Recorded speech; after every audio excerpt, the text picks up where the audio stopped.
ஆத்தாக்கு எங்க தெரிய போகுது நாங்க நினைச்சுக்கிட்டு இருக்கோம். ஆனா அது காலையில உட்கார்ந்து தள்ளி தள்ளி பாத்துக்கிட்டு இன்ஸ்டால. இப்பதான்ப்பா விஜய் நம்ம பிள்ளை என்ன அருமையா டைலாக் பேசுறான்.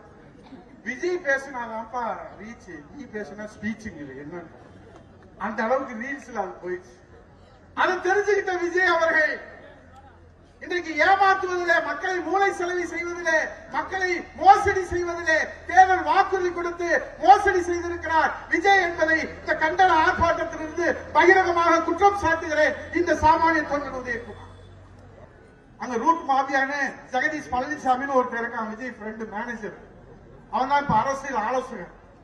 அவருடைய பரிந்துரையில அவர் கோவை சேர்ந்த அவருடைய பரிந்துரையில சிங்க ராமச்சந்திரன் கவுசர் போட்ட பயலுக்கு கிடைச்ச அப்பாயின்மெண்ட் சிங்கத்தின் பக்கம் இருந்து வரலாறு படைத்த சிங்கமாக இருந்த விஜயபாஸ்கருக்கும் கடம்பூர் ராஜுக்கும் கிடைக்கலன்னா இந்த அவமானத்துக்கு 4 மைல் கழுத்துல தூக்கு போட்டு சாகலாம். இந்த தாவரக்கையில போய் என்ன அவமானம், நிறைய அவமானம் உங்களுக்கு காத்திருக்கு. ஏன்னா உங்களை அவமானப்படுத்துறதுக்கு தான் உங்களை கட்சியில சேர்த்திருக்கான் விஜய். ரகசியத்தை இப்ப சொல்லிட்டு போறேன். உங்களை வாழ வைக்கிறதுக்காக தாவே காலையில அவன் தாமரத்துக்கு வச்சு உங்களை அழைக்கல. அண்ணா திமுக காரனை அவமானப்படுத்தி அவன் நாசக்காடு ஆக்குவதற்காக திட்டம் தீட்டிய ரகசிய திட்டம் தான் உங்களை கட்சியிலே